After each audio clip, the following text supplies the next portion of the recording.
Gold, trusted gold buyers. మీరు తాకట్టు పెట్టిన బంగారాన్ని విడిపించి ఈ రోజు ఉన్న మార్కెట్ ధరకు కొనబడను. Welcome to IT news. This is Pavan. Breaking news చూస్తున్నారు. చందన్ నగర్ లోని పోలీస్ స్టేషన్ ఆపోజిట్ లో అయితే అను ఫర్నిచర్ షాప్ లో నిన్న రాత్రి 11 గంటలకు షార్ట్ సర్క్యూట్ అయి భారీ అగ్ని ప్రమాదం జరిగింది. ప్రస్తుతం మనం అదే ప్రాంతంలో ఉన్నాము. ఒకసారి మీరు మ్యాసివ్ ఫైర్ అటాక్ చూడొచ్చు. ఏ విధంగా మంటలు తగలబడి 5 అంతస్తుల ఫ్లోర్లు మొత్తం తగలబడిపోయి ఆ మంటలకి గోడ పెచ్చులు కూడా ఊడిపోయిన పరిస్థితి నెలకొనింది. ఆ టైల్స్ కావచ్చు, లోపల ఉన్న మొత్తం ఫర్నిచర్ షాప్ కావడంతో లోపలికి సంబంధించిన మొత్తం ఒక్కసారి చిన్న ఫైర్ అంటుకున్న మొత్తం ఫ్లోర్లు అన్ని తగలబడుతున్నాయి. కాబట్టి గతంలో మనం చూసాం నాంపల్లి ఫైర్ యాక్సిడెంట్ లో ఎంత దారుణంగా జరిగిందో, ఎన్ని గంటల సేపు పోలీసు వాళ్ళు బృందం ప్రయత్నించిందో, సో అదే విధంగా ఇక్కడ కూడా మ్యాసివ్ ఫైర్ యాక్సిడెంట్ జరిగింది. దీనికి సంబంధించి ఇన్ఫర్మేషన్ రావగానే ఫైర్ సిబ్బంది ఎమ్మటే స్పందించి 3 ఫైర్ ఇంజన్లు అయితే తీసుకురావడం జరిగింది. సో గంటల కొద్దీ ఆర్పిన తర్వాత అయితే ఫైర్ అదుపులోకి రావడం జరిగింది. బట్ అప్పటికే నష్టం జరిగిపోయింది, ఆస్తి నష్టం అయితే జరిగిపోయింది. లోపల ఉన్న ఫర్నిచర్ అంతా తగలబడిపోయింది.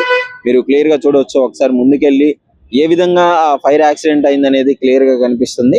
షార్ట్ సర్క్యూట్ అయినప్పుడు లోపల ప్రాంతంలో 11 గంటల ప్రాంతంలో లోపల ప్రజలు ఎవరు లేకపోవడంతో ప్రాణాపాయం తప్పిందని చెప్పుకోవచ్చు. సో ముఖ్యంగా ఫర్నిచర్ షాపులకి ఏ విధంగా అవ్వడము, గత కొద్ది కాలంగా హైదరాబాద్ లో విపరీతంగా ఫర్నిచర్ షాపులన్నీ వరుసగా ఇట్లాంటి ఫైర్ యాక్సిడెంట్ కి గురవడం అనేది గమనార్హంగా మారింది.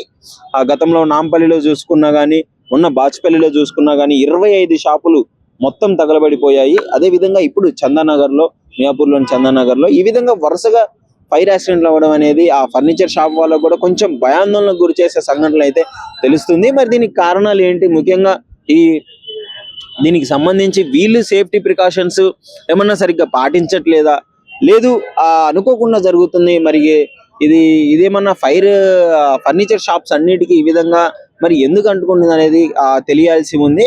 కానీ చూసుకున్నట్లయితే మొత్తం ఇది నైట్ 11 గంటల ప్రాంతంలో జరగడంతో మార్నింగ్ వరకు కూడా అసలు ఇప్పుడు ఫుల్ ట్రాఫిక్ అయిపోతుంది. మార్నింగ్ ఆ ప్రాంతంలో అయితే కనీసం వెహికల్స్ కదలలేని పరిస్థితి. ఎందుకంటే ఇది కరెక్ట్ గా మెయిన్ రోడ్డు పక్కనే ఉంది. మెయిన్ రోడ్డు పక్కనే పోలీస్ స్టేషన్ ఆపోజిట్ లో 5 అంతస్తుల ఫర్నిచర్ షాప్ కావడంతో కొంచెం పెద్ద ఫర్నిచర్ షాప్ కదా. సో ఇందులో దాదాపు అన్ని సోఫాలు, బెడ్స్, దానికి సంబంధించినవి అన్ని, ఇంటీరియర్ కి సంబంధించినవి అన్ని ఉన్నాయి లోపల. సో అవన్నీ కాలి బూడిదైపోయిన పరిస్థితి నెలకొనింది. అద్దాలు ఎక్కడికక్కడ పగిలిపోయాయి. సో ఇక్కడ చుట్టుపక్కల వాళ్ళు ఉన్నారు. సో కరెంట్ కి సంబంధించిన వాళ్ళు కూడా ఉన్నారు. దానికి సంబంధించి వర్క్స్ జరుగుతున్నాయి. సో ఇలాంటి పరిస్థితి నెలకొనింది. హైదరాబాద్ లో ఎందుకు ఈ విధంగా జరుగుతున్నాయి అర్థం కావట్లేదు. ఇంకా సమ్మర్ వస్తుంది, ఇంకా స్టార్టింగ్ లోనే ఉంది. ఇంకా ఏప్రిల్ మే నెలల్లో అయితే విపరీతంగా ఎండలు ఉంటాయి. మరి ఆ టైంలో ఫర్నిచర్ షాప్ వాళ్ళు తీసుకోవాల్సిన ప్రికాషన్స్ ఏంటి అనే ప్రాపర్ గైడ్ లైన్స్ తో వీళ్ళకి అవేర్నెస్ తీసుకురావాలి. ఎందుకంటే వాళ్ళకు ఉంటుంది, మాక్సిమం వాళ్ళ షాప్ కాబట్టి డెఫినెట్లీ దాన్ని కాపాడుకోవాలన్న ప్రయత్నంలోనే ఉంటారు. కానీ ఇట్లాంటి షార్ట్ సర్క్యూట్ వల్ల కావచ్చు, అనుకోని ప్రమాదాల వల్ల కావచ్చు, ఫర్నిచర్ షాప్ అవ్వడం వల్ల కొంచెం ఒక చిన్న అగ్గిరవ్వ పడ్డా సరే షాపు ఎన్ని ఫ్లోర్లు ఉంటే అన్ని ఫ్లోర్లు దట్టమైన పొగతో నిండిపోయి మొత్తం కాలిపోయిన పరిస్థితి. ఒకవేళ జనాలు ఉంటే మాత్రం అస్సలు కాపాడలేని పరిస్థితి. ఎందుకంటే ఫర్నిచర్ షాప్ అవ్వడం వల్ల మంటలు అంటుకోగానే విపరీతమైన నల్లటి పొగ కమ్ముకొని పోతుంది. ఆ పొగకు ఊపిరి ఆడకపోవడము, బయటికి రాకపోవడము, లోపల బయటికి వచ్చే దారి కనిపించకపోవడము, ఇవన్నీ ఉంటుంది. హాయ్ బ్రో, ఎప్పుడు జరిగింది ఇన్సిడెంట్? Night 10:40 bro. 10:30 జరిగింది. 10:30 10:40 మధ్యలో. అంటే ఏం జరిగిందంటే ఫైర్ ఇంజిన్ వాళ్ళంతా ఎమ్మెల్యే రియాక్ట్ అయ్యారు. మా కేబుల్ వైర్లు కలిపి వచ్చి వర్క్ చేసుకుంటున్నాం మేము. మొత్తం కలిపోయినాయి బ్రో. బయట ఉండే వైర్లు కలిపోయినాయి, లోన ఉండే వైర్లు కలిపోయినాయి, రెండే కలిపోయినాయి. ఇంటర్నెట్ ఆల్ ఓవర్ సిటీకి వెళ్తుంది. మనంతా సిటీ మొత్తం ఉంటది. ఇక్కడ నుంచి సంగారెడ్డి పోయే కూడా కలిపోయినాయి. దాదాపు ఎన్ని గంటల నుంచి చేస్తున్నారు ఈ పని? నైట్ 12 o'clock నుంచి 12 hours నుంచి ఈడే ఉన్నాం. ఇంకా అవ్వలేదు వైర్. ఇంకెంత టైం పట్టే ఛాన్స్ ఉంది? మినిమం 2 hours పడుతుంది. ఇంకా ఫైర్ అయిందా?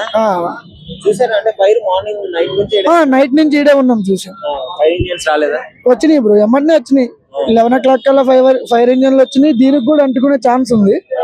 వాళ్ళు స్మోక్ తీసుకొచ్చి ఆపడం చేశారు, వాటర్ కొట్టారు దీనికి. లేదంటే ఇది కూడా అంటుకునేది.